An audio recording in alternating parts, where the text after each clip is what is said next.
ਜਦੋਂ ਗੁਰੂ ਨਾਨਕ ਸਾਹਿਬ ਮਹਾਰਾਜ ਜੀ ਦੇ ਘਰ ਵਿੱਚੋਂ ਸੱਚ ਦੀ ਆਵਾਜ਼ ਨਿਕਲਦੀ ਹੈ, ਉਸ ਸੱਚ ਦੀ ਆਵਾਜ਼ ਨੂੰ ਦਬਾਉਣ ਵਾਸਤੇ ਹਰ ਹਕੂਮਤ ਨੇ ਹਰ ਤਰ੍ਹਾਂ ਦਾ ਹੀਲਾ ਵਰਤਿਆ।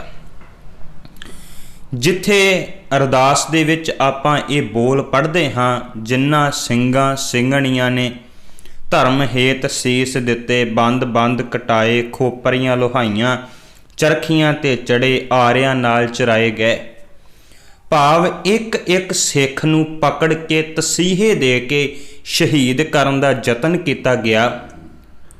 ਉੱਥੇ ਜਦੋਂ ਸਿੱਖ ਪੰਥ ਇਕੱਠਾ ਹੁੰਦਾ ਹੈ, ਉਹਨਾਂ ਇਕੱਠ ਨੂੰ ਸਮੁੱਚੇ ਰੂਪ ਵਿੱਚ ਵੀ ਮਾਰਨ ਦਾ, ਖਤਮ ਕਰਨ ਦਾ ਯਤਨ ਜਿਹੜਾ ਉਹ ਬਾਰ-ਬਾਰ ਕੀਤਾ ਗਿਆ। ਸਿੱਖ ਪੰਥ ਦੇ ਇਤਿਹਾਸ ਵਿੱਚ ਐਸੇ ਵੀ ਸਮੇਂ ਆਏ ਜਿਨ੍ਹਾਂ ਸਮਿਆਂ ਦੇ ਦੌਰਾਨ ਜਦੋਂ ਸਮੁੱਚਾ ਸਿੱਖ ਪੰਥ ਇਕੱਠਾ ਹੋਇਆ ਹੋਵੇ, ਉਹਨਾਂ ਨੂੰ ਖਤਮ ਕਰਨ ਦਾ ਯਤਨ ਕੀਤਾ ਗਿਆ ਹੋਵੇ, ਤੇ ਉਹਨਾਂ ਨੂੰ ਸਿੱਖ ਇਤਿਹਾਸ ਦੇ ਵਿੱਚ ਘੱਲੂਘਾਰੇ ਕਿਹਾ ਜਾਂਦਾ ਹੈ। ਸਿੱਖ ਪੰਥ ਦੇ ਉੱਪਰ 3 ਘੱਲੂਘਾਰੇ ਵਾਪਰੇ।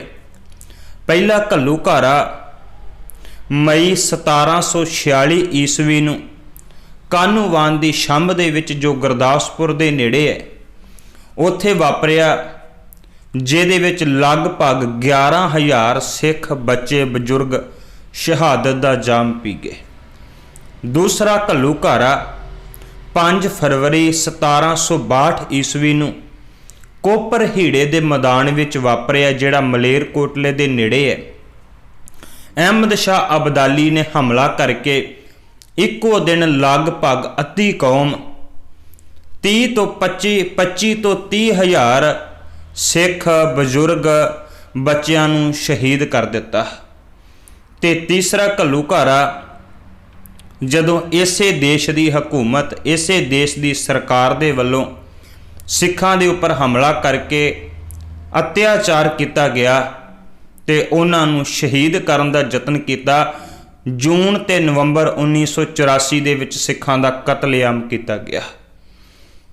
ਅੱਜ ਦੇ ਦਿਨ ਦੌਰਾਨ ਜੋ 5 ਫਰਵਰੀ 1762 ਨੂੰ ਸਿੱਖਾਂ ਦੇ ਉੱਪਰ ਘੱਲੂਘਾਰਾ ਵਾਪਰਿਆ, ਉਹਦੀ ਦਾਸਤਾਨ ਆਪਾਂ ਵਿਚਾਰਨ ਦਾ ਯਤਨ ਕਰਾਂਗੇ। ਜਿਸ ਵਕਤ ਅਹਿਮਦ ਸ਼ਾਹ ਅਬਦਾਲੀ ਨੇ ਭਾਰਤ ਦੇ ਉੱਪਰ ਬਾਰ-ਬਾਰ ਹਮਲੇ ਕੀਤੇ, ਚੌਥਾ ਹਮਲਾ ਕਰਕੇ ਉਹਨੇ ਦਿੱਲੀ ਦੇ ਵਿੱਚ ਬਹੁਤ ਜ਼ਿਆਦਾ ਲੁੱਟ ਮਚਾਈ ਕੀਤੀ। 28,000 ਗੱਡਾ ਭਰ ਕੇ ਉੱਥੋਂ ਦੌਲਤ ਲੁੱਟ ਕੇ ਆਪਣੇ ਦੇਸ਼ ਨੂੰ ਵਾਪਸ ਜਾ ਰਿਹਾ ਸੀ। ਗੁਰੂ ਕੇ ਸਿੱਖਾਂ ਨੇ ਰਸਤੇ ਦੇ ਵਿੱਚ ਘੇਰ ਕੇ ਉਹਦੇ ਉੱਪਰ ਬਾਰ-ਬਾਰ ਹਮਲੇ ਕਰਕੇ ਉਹਦੇ ਕੋਲੋਂ ਉਹ ਲੁੱਟਿਆ ਹੋਇਆ ਮਾਲ ਖੋਹਣ ਦਾ ਯਤਨ ਕੀਤਾ। ਭਾਵ ਪੰਜਾਬ ਦੇ ਵਿੱਚ ਅਬਦਾਲੀ ਨੂੰ ਇੱਕ ਵੀ ਦਿਨ ਸਿੱਖਾਂ ਨੇ ਟਿਕਣ ਨਾ ਦਿੱਤਾ। ਜਿਸ ਵਕਤ ਅਬਦਾਲੀ ਵਾਪਸ ਚਲਿਆ ਗਿਆ, ਗੁਰੂ ਕੇ ਸਿੱਖਾਂ ਨੇ ਹਮਲਾ ਕਰਕੇ ਉਹਦੇ ਪੁੱਤਰ ਤੈਮੂਰ ਨੂੰ ਵੀ ਇੱਥੋਂ ਕੱਢ ਦਿੱਤਾ। 3 ਤਾਕਤਾਂ ਇਕੱਠੀਆਂ ਹੋਈਆਂ। ਇੱਕ ਪਾਸੇ ਗੁਰੂ ਕੇ ਸਿੱਖ ਖਾਲਸਾ ਫੌਜ, ਉਹਦੇ ਨਾਲ ਮਰਹੱਟੇ, ਤੇ ਤੀਸਰਾ ਜਲੰਧਰ ਦਾ ਜਿਹੜਾ ਫੌਜਦਾਰ ਅਦੀਨਾ ਬੇਗ ਸੀ। ਤਿੰਨਾਂ ਨੇ ਇਕੱਠੇ ਹੋ ਕੇ ਲਾਹੌਰ ਦੇ ਉੱਪਰ ਕਬਜ਼ਾ ਕਰ ਲਿਆ। ਇਸ ਕਬਜ਼ੇ ਦੀ ਖਬਰ ਜਦੋਂ ਅਹਿਮਦ ਸ਼ਾਹ ਅਬਦਾਲੀ ਨੂੰ ਪੁੱਜੀ ਤੇ ਉਹ ਬੜਾ ਲੋਹਾ ਲਾਖਾ ਹੋਇਆ। ਉਹਨੇ ਕਿਹਾ ਕਿ ਇਹ ਲਾਹੌਰ ਤੇ ਕਬਜ਼ਾ ਕਰਨ ਦੇ ਵਿੱਚ ਸਭ ਤੋਂ ਵੱਡਾ ਰੋਲ ਜਿਹੜਾ ਹੈ ਉਹ ਮਰਹੱਟਿਆਂ ਦਾ ਹੈ, ਇਸ ਕਰਕੇ ਮੈਂ ਆਪਣਾ ਹਮਲਾ ਕਰਕੇ ਮਰਹੱਟਿਆਂ ਨੂੰ ਨਹੀਂ ਬਖਸ਼ਾਂਗਾ। ਮਰਹੱਟਿਆਂ ਨੂੰ ਇਸ ਗੱਲ ਦਾ ਪਤਾ ਲੱਗਾ, ਉਹ ਲਾਹੌਰ ਨੂੰ ਛੱਡ ਕੇ ਤੇ ਆਪਣੇ ਇਲਾਕੇ ਦੇ ਵਿੱਚ ਵਾਪਸ ਚਲੇ ਗਏ, ਦਿੱਲੀ ਤੋਂ ਪਰੇ ਪਰੇ ਚਲੇ ਗਏ। ਅਹਿਮਦ ਸ਼ਾਹ ਅਬਦਾਲੀ ਨੇ 5ਵਾਂ ਹਮਲਾ ਕੀਤਾ ਹੈ। 5ਵਾਂ ਹਮਲਾ ਕਰਕੇ ਪਾਣੀਪਤ ਦੇ ਮੈਦਾਨ ਵਿੱਚ 14 ਜਨਵਰੀ 1761 ਈਸਵੀ ਨੂੰ ਮਰਹੱਟੇ ਤੇ ਅਹਿਮਦ ਸ਼ਾਹ ਅਬਦਾਲੀ ਦਾ ਬਹੁਤ ਭਾਰੀ ਜੰਗ ਹੋਇਆ ਹੈ। ਇਸ ਜੰਗ ਦੇ ਵਿੱਚ ਸਦਾ ਵਾਸਤੇ ਮਰਹੱਟਿਆਂ ਨੂੰ ਖਤਮ ਕਰ ਦਿੱਤਾ ਗਿਆ। ਅਹਿਮਦ ਸ਼ਾਹ ਅਬਦਾਲੀ ਜਿੱਤ ਗਿਆ, ਔਰ ਸੱਚ ਇਹ ਸੀ ਕਿ ਇੰਨੇ ਬੁਰੇ ਤਰੀਕੇ ਦੇ ਨਾਲ ਮਰਹੱਟਿਆਂ ਨੂੰ ਮਾਰਿਆ ਕਿ ਬਾਅਦ ਵਿੱਚ ਉਹ ਕਦਾਚਿਤ ਵਾਸਤੇ ਉੱਠ ਹੀ ਨਹੀਂ ਸਕੇ, ਉਹ ਦੁਬਾਰਾ ਨਹੀਂ ਉੱਠ ਸਕੇ। ਜਦੋਂ ਉਹਨਾਂ ਨੂੰ ਮਾਰ ਕੇ ਯੁੱਧ ਦੇ ਵਿੱਚ ਕੁਚਲ ਕੇ ਹਰਾ ਕੇ ਅਹਿਮਦ ਸ਼ਾਹ ਅਬਦਾਲੀ ਵਾਪਸ ਜਾ ਰਿਹਾ ਸੀ, ਉਦੋਂ ਵੀ ਉਹਨੇ ਬਹੁਤ ਸਾਰੀ ਧਨ ਦੌਲਤ ਲੁੱਟੀ। 2200 ਬੱਚੀਆਂ ਨੂੰ ਉਹਨੇ ਕੈਦ ਕਰ ਲਿਆ ਤੇ ਕੈਦ ਕਰਕੇ ਜਦੋਂ ਵਾਪਸ ਆਪਣੇ ਦੇਸ਼ ਆਪਣੇ ਵਤਨ ਅਫਗਾਨਿਸਤਾਨ ਨੂੰ ਜਾਂਦਾ ਪਿਆ ਸੀ ਤੇ ਉਦੋਂ ਸਰਬੱਤ ਖਾਲਸੇ ਦੇ ਰੂਪ ਵਿੱਚ ਸਾਰੇ ਸਿੱਖ ਇਕੱਠੇ ਹੋਏ ਨੇ। ਸਰਦਾਰ ਜੱਸਾ ਸਿੰਘ ਆਹਲੂਵਾਲੀਆ ਨਾਲ ਉਹਦੇ ਸਾਰੇ ਸਿੱਖ ਜਰਨੈਲਾਂ ਨੇ ਫੈਸਲਾ ਕਰਕੇ ਅਬਦਾਲੀ ਦੇ ਉੱਪਰ ਹਮਲਾ ਕੀਤਾ। ਜਿਹੜੀ 2200 ਬੱਚੀਆਂ ਨੂੰ ਬੰਦੀ ਬਣਾ ਕੇ ਲੈ ਕੇ ਜਾ ਰਿਹਾ ਸੀ ਉਹਦੇ ਕੋਲੋਂ ਹਮਲਾ ਕਰਕੇ ਉਹਨਾਂ ਬੱਚੀਆਂ ਨੂੰ ਛਡਵਾ ਲਿਆ। ਉਹਦੀ ਲੁੱਟੀ ਹੋਈ ਧਨ ਦੌਲਤ ਨੂੰ ਖੋਹ ਲਿਆ। ਜਦੋਂ ਉਹਨੂੰ ਇਸ ਗੱਲ ਦਾ ਪਤਾ ਲੱਗਾ ਕਿ ਸਿੱਖਾਂ ਨੇ ਹਮਲੇ ਕੀਤੇ ਹੈ ਤੇ ਸੱਚੇ ਸੀ ਬੜਾ ਕਰੋਧ ਵਿੱਚ ਆਇਆ, ਲੇਕਿਨ ਵਾਪਸ ਚਲਿਆ ਗਿਆ। ਮਨ ਅੰਦਰ ਉਹਨੇ ਇੱਕ ਖਿਆਲ ਧਾਰ ਲਿਆ ਕਿ ਇਸ ਵਾਰੀ ਮੈਂ ਸਿੱਖਾਂ ਨੂੰ ਨਹੀਂ ਬਖਸ਼ਾਂਗਾ। ਜਿਵੇਂ ਸਦਾ ਵਾਸਤੇ ਆਪਣੇ ਰਸਤੇ ਦੇ ਅਰੋੜੇ ਮਰਟਿਆਂ ਨੂੰ ਪਰੇ ਕਰ ਦਿੱਤਾ ਏ ਤੇ ਹੁਣ ਆਪਣੇ ਰਸਤੇ ਦੇ ਵਿੱਚ ਇੱਕੋ ਹੀ ਰੋੜਾ ਉਹ ਸਿੱਖ ਨੇ, ਇਹਨਾਂ ਨੂੰ ਵੀ ਸਦਾ ਵਾਸਤੇ ਰਸਤੇ ਚੋਂ ਪਰਾ ਕਰ ਦੇਣਾ ਹੈ। ਇਹ ਤਾਣ ਆਪਣੇ ਮਨ ਅੰਦਰ ਧਾਰ ਕੇ ਅਬਦਾਲੀ ਵਾਪਸ ਤੇ ਚਲਿਆ ਗਿਆ। ਗੁਰੂ ਕੇ ਸਿੱਖਾਂ ਨੇ ਫੈਸਲਾ ਕੀਤਾ ਕਿ ਜਿੰਨੇ ਲੋਕ ਮੁਗਲਾਂ ਦੇ ਕੋਲ ਜਾ ਕੇ ਸਾਡੀਆਂ ਸ਼ਿਕਾਇਤਾਂ ਕਰਦੇ ਨੇ, ਜਸੂਸੀ ਕਰਦੇ ਨੇ, ਜਾ ਕੇ ਸੂਹ ਦੇ ਕੇ ਸਿੱਖਾਂ ਨੂੰ ਫੜਾਉਂਦੇ ਐ, ਉਹਨਾਂ ਸਾਰਿਆਂ ਨੂੰ ਖਤਮ ਕਰਨਾ ਹੈ, ਸਜ਼ਾਵਾਂ ਦੇਣੀਆਂ ਹੈ। ਇਹ ਫੈਸਲਾ ਕਰਕੇ ਸਰਦਾਰ ਜੱਸਾ ਸਿੰਘ ਆਹਲੂਵਾਲੀਆ ਨਾਲ ਗੁਰੂ ਕੇ ਸਿੱਖਾਂ ਨੇ ਜੰਡਿਆਲੇ ਦੇ ਰਹਿਣ ਵਾਲੇ ਆਕਲ ਦਾਸ ਨੂੰ ਆਣ ਕੇ ਘੇਰਾ ਪਾ ਲਿਆ। ਜਦੋਂ ਆਕਲ ਦਾਸ ਨੂੰ ਘੇਰਾ ਪਿਆ ਉਹਨੇ ਪਹਿਲਾਂ ਹੀ ਆਪਣੇ ਸਿਪਾਹੀਆਂ ਦੇ ਰਾਹੀਂ ਅਬਦਾਲੀ ਨੂੰ ਚਿੱਠੀ ਭੇਜ ਦਿੱਤੀ ਕਿ ਜੇ ਚਾਹੁੰਦਾ ਹੈ ਕਿ ਮੇਰੀ ਜਾਨ ਬਚ ਜਾਵੇ ਤੇ ਤੇਰੇ ਸਾਹਮਣੇ ਕੇਵਲ ਤੇ ਕੇਵਲ ਸਿੱਖ ਅੜਦੇ ਨੇ, ਉਹਨਾਂ ਨੂੰ ਸਦਾ ਵਾਸਤੇ ਖਤਮ ਕਰਨਾ ਪਏਗਾ। ਉਹ ਸਿੱਖ ਮੈਨੂੰ ਮਾਰਨ ਵਾਸਤੇ ਆਉਂਦੇ ਪਏ ਨੇ, ਉਹਨਾਂ ਦੇ ਆਉਣ ਤੋਂ ਪਹਿਲਾਂ ਪਹਿਲਾਂ ਆਣ ਕੇ ਮੇਰੀ ਜਾਨ ਨੂੰ ਬਚਾ। ਜਦੋਂ ਅਬਦਾਲੀ ਨੂੰ ਵੀ ਇਸ ਗੱਲ ਦਾ ਪਤਾ ਲੱਗਾ, ਉਹ ਪਹਿਲੇ ਸਿੱਖਾਂ ਦੇ ਉੱਪਰ ਬਹੁਤ ਜ਼ਿਆਦਾ ਕ੍ਰੋਧ ਦੇ ਨਾਲ ਭਰਿਆ ਹੋਇਆ ਹੈ। ਅਹਿਮਦ ਸ਼ਾਹ ਅਬਦਾਲੀ ਨੇ ਤੁਰੰਤ ਆਪਣੀਆਂ ਫੌਜਾਂ ਨੂੰ ਤਿਆਰ ਕੀਤਾ। ਉਹਨੇ ਭਾਰਤ ਦੇ ਉੱਪਰ 6ਵਾਂ ਹਮਲਾ ਕਰਨਾ ਸ਼ੁਰੂ ਕੀਤਾ ਹੈ ਤੇ 6ਵੇਂ ਹਮਲੇ ਦੇ ਵਾਸਤੇ ਜਦੋਂ ਤੁਰਿਆ, ਇਸ ਵਾਰੀ ਕੇਵਲ ਤੇ ਕੇਵਲ ਸਿੱਖਾਂ ਨੂੰ ਮਾਰਨਾ ਚਾਹੁੰਦਾ ਹੈ। ਤੁਰਦਿਆਂ ਹੋਇਆਂ ਉਹ ਲਾਹੌਰ ਦੇ ਵਿੱਚ ਆਇਆ। 3 ਫਰਵਰੀ 1762 ਈਸਵੀ ਹੈ। ਉਹ ਲਾਹੌਰ ਦੇ ਵਿੱਚ ਆਣ ਕੇ ਟਿਕਿਆ। ਉਹਨੇ ਪਤਾ ਕੀਤਾ ਕਿ ਸਿੱਖ ਕਿੱਥੇ ਹੈ। ਸਿੱਖ ਖਾਸ ਕਰਕੇ ਜੰਗਲਾਂ ਦੇ ਵਿੱਚ ਰਿਹਾ ਕਰਦੇ ਸੀ। ਜਦੋਂ ਕੋਈ ਇਵੇਂ ਹਮਲਾਵਰ ਚੜ੍ਹ ਕੇ ਆਉਂਦਾ, ਸਿੱਖ ਪਿੱਛੇ ਹਟ ਜਾਇਆ ਕਰਦੇ ਸੀ। ਤੇ ਜਦੋਂ ਪਤਾ ਕੀਤਾ ਤੇ ਉਦੋਂ ਸਿੱਖਾਂ ਨੂੰ ਵੀ ਪਤਾ ਲੱਗ ਚੁੱਕਾ ਹੈ ਕਿ ਅਹਿਮਦ ਸ਼ਾਹ ਅਬਦਾਲੀ ਹਮਲਾ ਕਰਨ ਵਾਸਤੇ ਆਉਂਦਾ ਪਿਆ ਹੈ। ਇਸ ਵਾਰੀ ਗੁਰੂ ਕੇ ਸਿੱਖ ਸਾਹਮਣੇ ਉਹਦੇ ਨਾਲ ਯੁੱਧ ਕਰਨਾ ਚਾਹੁੰਦੇ ਸੀ। ਅੱਜ ਤੱਕ ਜਿੰਨੇ ਵੀ ਵਾਰ ਕੀਤੇ ਗੁਰੀਲੇ ਵਾਰ ਕੀਤੇ ਸੀ, ਜਾਂ ਤੇ ਅਹਿਮਦ ਸ਼ਾਹ ਅਬਦਾਲੀ ਦੀਆਂ ਫੌਜਾਂ ਜਦੋਂ ਸ਼ਾਮ ਵੇਲੇ ਰਾਤ ਵੇਲੇ ਤੰਬੂ ਲਾ ਰਹੀਆਂ ਹੁੰਦੀਆਂ ਸੀ ਉਦੋਂ ਹਮਲਾ ਕਰਨਾ, ਜਾਂ ਜਦੋਂ ਸਵੇਰੇ ਪੁੱਟ ਰਹੀਆਂ ਹੁੰਦੀਆਂ ਸੀ ਉਦੋਂ ਹਮਲਾ ਕਰਨਾ। ਪਰ ਇਸ ਵਾਰੀ ਗੁਰੂ ਕੇ ਸਿੱਖ ਵੀ ਚਾਹੁੰਦੇ ਸੀ ਕਿ ਅਹਿਮਦ ਸ਼ਾਹ ਅਬਦਾਲੀ ਦੇ ਨਾਲ ਰਣ ਮੈਦਾਨ ਦੇ ਵਿੱਚ ਯੁੱਧ ਲੜਿਆ ਜਾਏਗਾ। ਪਰ ਉਹਦੇ ਵਾਸਤੇ ਗੁਰੂ ਕੇ ਸਿੱਖਾਂ ਨੇ ਆਪਣੇ ਪਰਿਵਾਰਾਂ ਨੂੰ, ਆਪਣੇ ਬੱਚਿਆਂ ਨੂੰ ਕਿਸੇ ਸੁਰੱਖਿਅਤ ਥਾਂ ਦੇ ਉੱਪਰ ਪਹੁੰਚਾਉਣਾ ਸੀ ਕਿ ਇਹ ਆਉਣ ਵਾਲਾ ਕੌਮ ਦਾ ਭਵਿੱਖ ਹੈ। ਇਹਨਾਂ ਨੇ ਵੱਡੇ ਹੋ ਕੇ ਇਸ ਪੰਥ ਦੀ ਵਾਗ ਡੋਰ ਨੂੰ ਸੰਭਾਲਣਾ ਹੈ। ਇਹਨਾਂ ਬੱਚਿਆਂ ਨੂੰ, ਇਹਨਾਂ ਮਾਤਾਵਾਂ ਬਜ਼ੁਰਗਾਂ ਨੂੰ, ਇਹਨਾਂ ਨੂੰ ਕਿਸੇ ਸੁਰੱਖਿਅਤ ਥਾਂ ਦੇ ਉੱਪਰ ਪਹੁੰਚਾ ਦਿੱਤਾ ਜਾਏ। ਇਹ ਧਾਰ ਕੇ ਸਾਰੇ ਸਿੱਖ, ਸਾਰੀਆਂ ਮਿਸਲਾਂ ਦੇ ਸਰਦਾਰ ਲੁਧਿਆਣੇ ਤੋਂ ਅੱਗੇ ਮਲੇਰਕੋਟਲੇ ਦੇ ਨੇੜੇ ਕੁੱਪ ਤੇ ਰਹੀੜੇ ਦੇ ਮੈਦਾਨ ਵਿੱਚ ਬੈਠੇ ਹੋਏ ਸਨ। ਅਹਿਮਦ ਸ਼ਾਹ ਅਬਦਾਲੀ ਨੂੰ ਪਤਾ ਲੱਗਾ ਕਿ ਸਿੱਖ ਜਿਹੜੇ ਆ ਕੁੱਪ ਰਹੀੜੇ ਦੇ ਮੈਦਾਨ ਵਿੱਚ ਹੈ।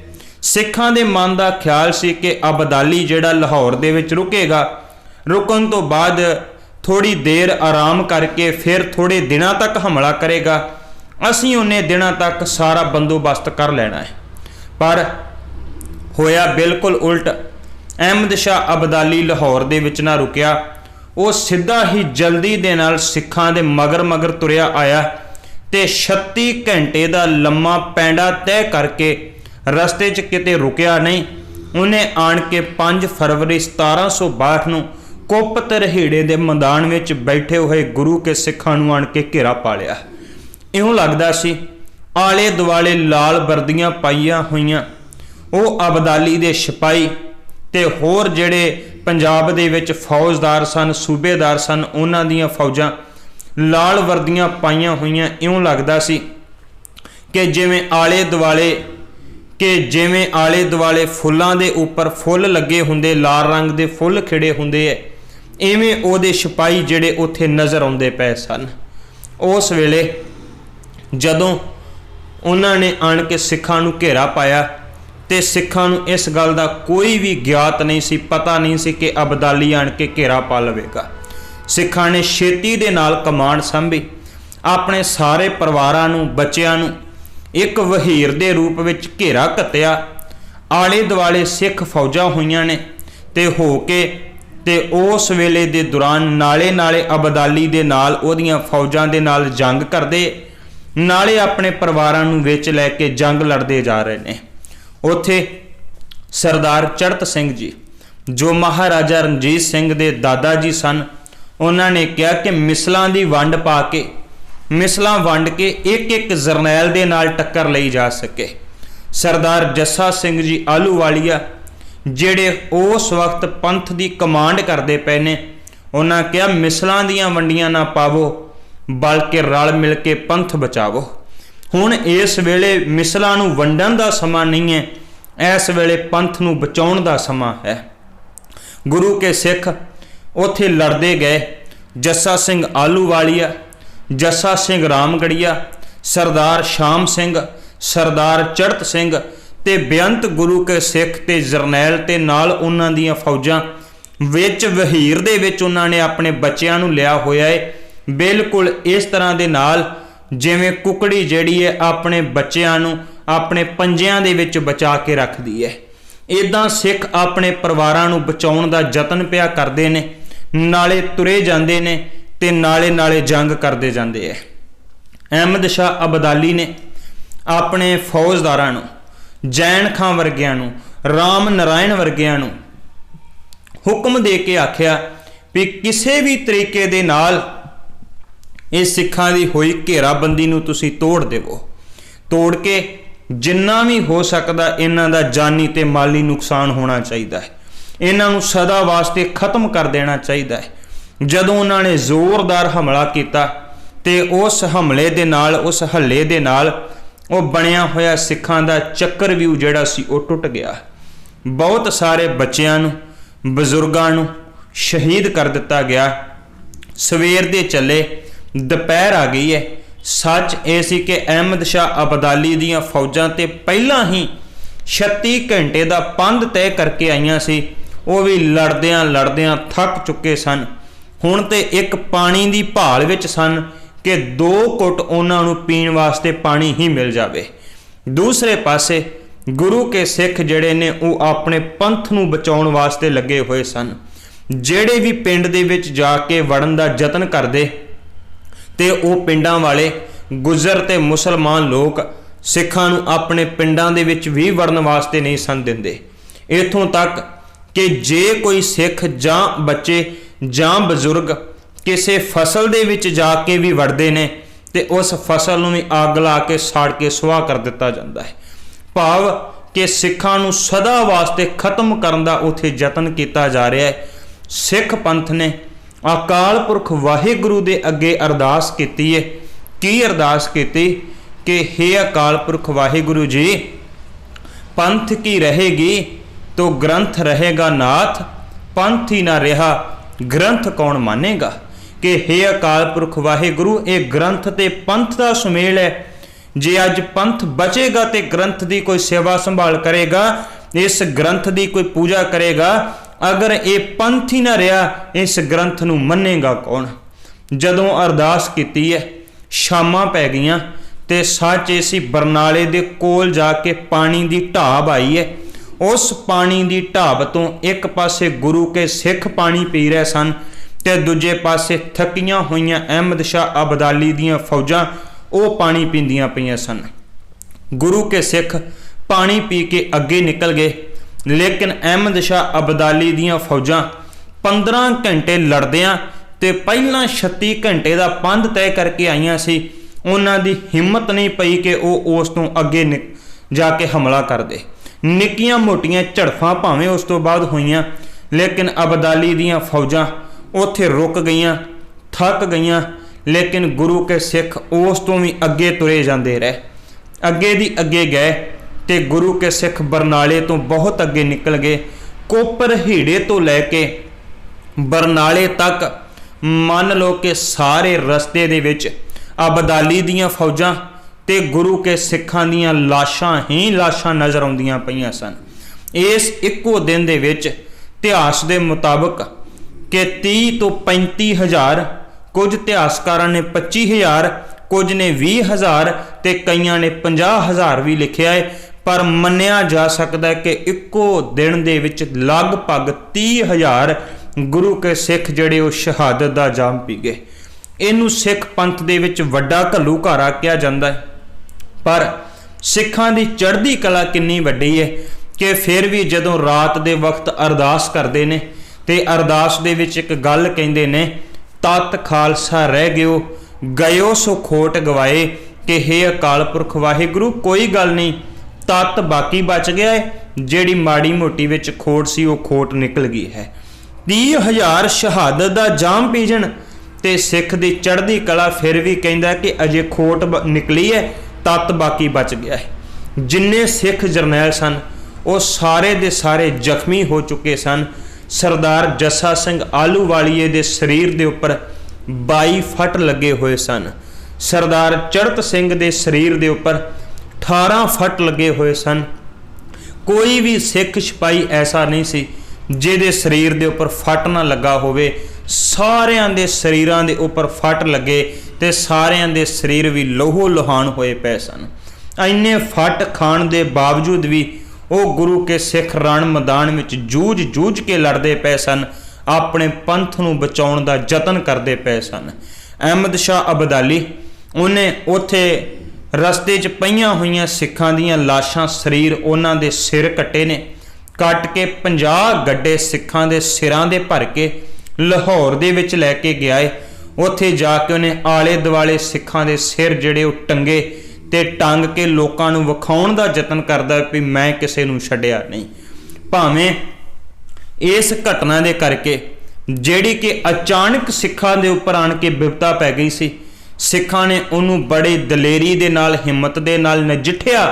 ਪਰ ਥੋੜੇ ਦਿਨ ਬਤੀਤ ਹੋਏ ਸੀ, ਉਹ ਅਹਿਮਦ ਸ਼ਾਹ ਅਬਦਾਲੀ ਸੋਚਦਾ ਸੀ ਜਿਵੇਂ ਮੇਰੇ ਮਾਰਨ ਤੋਂ ਬਾਅਦ ਮਰਾਟੇ ਦੁਬਾਰਾ ਉੱਠ ਨਹੀਂ ਸਕੇ, ਉਵੇਂ ਅੱਜ ਤੋਂ ਬਾਅਦ ਸਿੱਖ ਜਿਹੜੇ ਆ ਕਦੇ ਉੱਠ ਨਹੀਂ ਸਕਣਗੇ।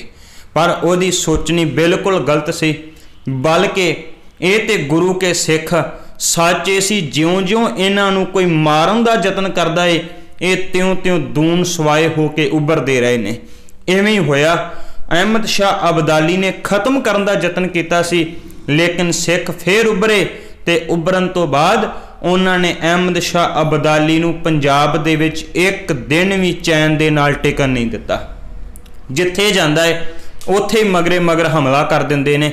ਤੇ ਸੱਚ ਇਹ ਸੀ, ਅਜੇ ਥੋੜੇ ਦਿਨ ਬਤੀਤ ਹੋਏ ਸੀ ਕਿ ਉਹਨਾਂ ਨੇ ਸਰਹੰਦ ਦੇ ਉੱਪਰ ਹਮਲਾ ਕਰਕੇ ਜੈਨ ਖਾਨ ਨੂੰ ਮਾਰ ਕੇ ਮੁਕਾ ਦਿੱਤਾ, ਉਹਦੇ ਤੇ ਕਬਜ਼ਾ ਕਰ ਲਿਆ।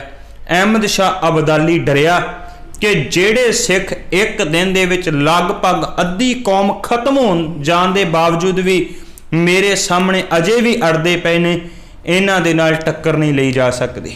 ਉਹਨੇ ਇੱਕ ਚਿੱਠੀ ਲਿਖੀ, ਚਿੱਠੀ ਲਿਖ ਕੇ ਇੱਕ ਗੱਲ ਆਖੀ ਕਿ ਮੈਂ ਤੁਹਾਡੇ ਨਾਲ ਸਮਝੌਤਾ ਕਰਨ ਵਾਸਤੇ ਤਿਆਰ ਹਾਂ, ਤੁਸੀਂ ਮੈਨੂੰ ਥੋੜਾ ਜਿਹਾ ਨਜ਼ਰਾਨਾ ਦੇ ਦਿਆ ਕਰਿਓ, ਮੈਨੂੰ ਟੈਕਸ ਦੇ ਦਿਆ ਕਰਿਓ ਤੇ ਪੰਜਾਬ ਮੈਂ ਤੁਹਾਨੂੰ ਦੇ ਦਿੰਦਾ ਹਾਂ, ਨਾ ਤੁਸੀਂ ਮੈਨੂੰ ਲੁੱਟਿਓ ਤੇ ਨਾ ਮੈਂ ਤੁਹਾਨੂੰ ਕੁਝ ਕਵਾਂਗਾ। ਲੇਕਿਨ ਗੁਰੂ ਕੇ ਸਿੱਖਾਂ ਦੀ ਹਿੰਮਤ ਕਿੰਨੀ ਹੈ, ਉਹਨਾਂ ਦੇ ਅੰਦਰ ਦਾ ਜਜ਼ਬਾ ਕਿੰਨਾ ਹੈ। ਉਹਨਾਂ ਨੇ ਚਿੱਠੀ ਦਾ ਜਵਾਬ ਦਿੰਦਿਆਂ ਆਖਿਆ ਕਿ ਅਸੀਂ ਆਪਣੇ ਭਰਾਵਾਂ ਦੇ ਹੋਏ ਕਤਲੇਆਮ ਦਾ ਮੁੱਲ ਪਾ ਲਈਏ, ਕਦਾਚਿਤ ਵਾਸਤੇ ਨਹੀਂ ਹੋ ਸਕਦਾ। ਜਿਵੇਂ ਅਬਦਾਲੀ ਨੇ ਰਣ ਮੈਦਾਨ ਵਿੱਚ ਘੇਰ ਕੇ ਸਾਨੂੰ ਕੁਚਲਣ ਦਾ ਯਤਨ ਕੀਤਾ ਹੈ, ਹੁਣ ਸਮਝੌਤਾ ਤੇ ਹੋਏਗਾ, ਲੇਕਿਨ ਉਸੇ ਤਰ੍ਹਾਂ ਰਣ ਮੈਦਾਨ ਦੇ ਵਿੱਚ ਹੋਏਗਾ। ਹੁਣ ਸ਼ਰਤਾਂ ਤੇ ਲਿਖੀਆਂ ਜਾਣਗੀਆਂ, ਲੇਕਿਨ ਉਹ ਸ਼ਰਤਾਂ ਹੁਣ ਰਣ ਮੈਦਾਨ ਦੇ ਵਿੱਚ ਤੇਗ ਦੇ ਨਾਲ ਲਿਖੀਆਂ ਜਾਣਗੀਆਂ, ਖੂਨ ਦੇ ਨਾਲ ਲਿਖੀਆਂ ਜਾਣਗੀਆਂ। ਜਿਹੜਾ ਜਵਾਬ ਗੁਰੂ ਕੇ ਸਿੱਖਾਂ ਨੇ ਦਿੱਤਾ ਉਹਨੂੰ ਸਿੱਖ ਪੰਥ ਦੇ ਮਹਾਨ ਵਿਦਵਾਨ ਗਿਆਨੀ ਸੋਹਣ ਸਿੰਘ ਸੀਤਲ ਜੀ ਲਿਖਦੇ ਨੇ। ਉਹ ਕਹਿੰਦੇ ਸਿੱਖਾਂ ਨੇ ਜਵਾਬ ਦੇ ਕੇ ਆਖਿਆ ਸੀ, ਸਾਡੇ ਵੱਲੋਂ ਸ਼ਾਹ ਨੂੰ ਕਹਿ ਦੇਣਾ ਜਾ ਕੇ, ਮਿਲਾਂਗੇ ਰਣ ਵਿੱਚ ਹੱਥ ਤੇਗ ਹੀ ਉਠਾ ਕੇ, ਸ਼ਰਤਾਂ ਲਿਖਾਂਗੇ ਰਤ ਨਾਲ ਗੱਲ ਬੰਨੇ ਲਾ ਕੇ, ਰਾਜ ਕਰਾਂਗੇ ਆਪਣਾ ਖੈਬਰ ਤੱਕ ਜਾ ਕੇ, ਸ਼ਾਹ ਨਜਰਾਨੇ ਸਾਥੋਂ ਭਾਲਦਾ ਇਉਂ ਈਨ ਮਨਾ ਕੇ, ਸ਼ੇਰ ਨਾ ਜਿਉਂਦੇ ਸੀਤਲਾ ਨੱਕ ਨੱਥ ਪਵਾ ਕੇ। ਅਸੀਂ ਕਿਸੇ ਦੇ ਕੋਲੋਂ ਭੀਖ ਵਿੱਚ ਦਿੱਤੀ ਹੋਈ ਚੀਜ਼ ਨੂੰ ਪ੍ਰਵਾਨ ਨਹੀਂ ਕਰ ਸਕਦੇ, ਬਲਕਿ ਅਸੀਂ ਤੇ ਆਪਣਾ ਰਾਜ ਭਾਗ ਆਪ ਲੈ ਸਕਦੇ ਹਾਂ। ਤੇ ਸੱਚ ਇਹ ਸੀ, ਗੁਰੂ ਕੇ ਸਿੱਖਾਂ ਨੇ ਕਿਹਾ ਅਹਿਮਦ ਸ਼ਾਹ ਅਬਦਾਲੀ ਤੇ ਇੱਕ ਲੁਟੇਰਾ ਏ, ਉਹ ਤੇ ਬਾਹਰੋਂ ਲੁੱਟਣ ਵਾਸਤੇ ਆਇਆ, ਅਸੀਂ ਤੇ ਆਪਣੇ ਰਾਜ ਭਾਗ ਆਪਣੀ ਇਸ ਧਰਤੀ ਦੀ ਆਜ਼ਾਦੀ ਵਾਸਤੇ ਲੜਦੇ ਪਏ ਹਾਂ। ਗੁਰੂ ਕੇ ਸਿੱਖਾਂ ਨੇ ਇਹ ਸਾਰੀਆਂ ਸ਼ਹਾਦਤਾਂ ਦੇ ਜਾਮ ਪੀਤੇ ਨੇ, ਬਲਕਿ ਇਉਂ ਕਿਹਾ ਜਾ ਸਕਦਾ ਹੈ ਕਿ ਜਿਹੜੀ ਬਹਾਦਰੀ ਦੇ ਨਾਲ ਉਹ ਲੜੇ, ਜਿਹੜੇ ਸ਼ਹਾਦਤਾਂ ਦੇ ਉਹਨਾਂ ਨੇ ਜਾਮ ਪੀਤੇ, ਤੇ ਸੱਚ ਇਹ ਸੀ ਕਿ ਅਕਾਲ ਪੁਰਖ ਵਾਹਿਗੁਰੂ ਦੀ ਕਿਰਪਾ ਹੋਈ ਕਿ ਇਸ ਖਿੱਤੇ ਦੇ ਵਿੱਚ ਸਿੱਖਾਂ ਨੇ ਆਪਣਾ ਰਾਜ ਭਾਗ ਕਾਇਮ ਕੀਤਾ। ਇਹ ਸਾਰਾ ਕੁਝ ਉਹਨਾਂ ਦੀਆਂ ਸ਼ਹਾਦਤਾਂ ਦੇ ਕਰਕੇ ਹੋਇਆ। ਜਿਹੜੇ ਸ਼ਹੀਦੀਆਂ ਦੇਣਾ ਜਾਣਦੇ ਨੇ ਉਹ ਰਾਜ ਭਾਗ ਵੀ ਸਿਰਜ ਲੈਂਦੇ ਨੇ, ਬਲਕਿ ਇਹ ਜਾਨ ਤੋਂ ਆਨੀ ਜਾਣੀ है, इस जान की तो कोई बात नहीं, जिस दज से कोई मख्तल में गया वो शान सलामत रहती है। शहीदों की कातलगाह से क्या बेहतर है काबा, शहीदों की खाक पे तो खुदा भी कुर्बान होता है। काल पुरख रब भी जेड़ा शहीदां तो कुर्बान जाता है, वो ऐसे शहीद जो 5 फरवरी 1762 ਨੂੰ ਰਣ ਮੈਦਾਨ ਘੱਲੂਘਾਰੇ ਦੇ ਵਿੱਚ ਸ਼ਹਾਦਤਾਂ ਦੇ ਜਾਮ ਪੀ ਗਏ।